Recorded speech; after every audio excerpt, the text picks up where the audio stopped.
જય ગિરનારી મિત્રો, ગિરનારની લીલી પરિક્રમાનો મહિમા ખૂબ જ અનેરો છે અને પરિક્રમા દરમિયાન ગુજરાતભરમાંથી લાખો ભક્તો ઉમટી પડે છે. ત્યારે આ વખતે પણ 2 નવેમ્બરના રોજ લીલી પરિક્રમાનો પ્રારંભ થવાનો છે.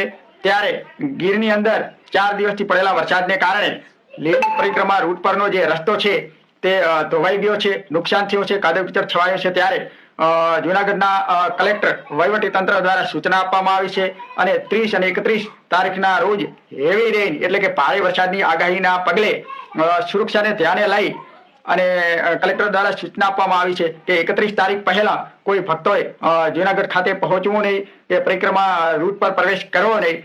જ્યાં સુધી વહીવટી તંત્ર દ્વારા સૂચના આપવામાં ન આવે ત્યાં સુધી કોઈ પણ ભક્તોએ પરિક્રમા રૂટ પર પહોંચવું નહીં. એટલે ખાસ કરીને નાના બાળકો અને વૃદ્ધ વ્યક્તિઓએ પણ અત્યારે વરસાદની આગાહીના પગલે 31 તારીખ પહેલા જૂનાગઢ ખાતે પહોંચવું નહીં.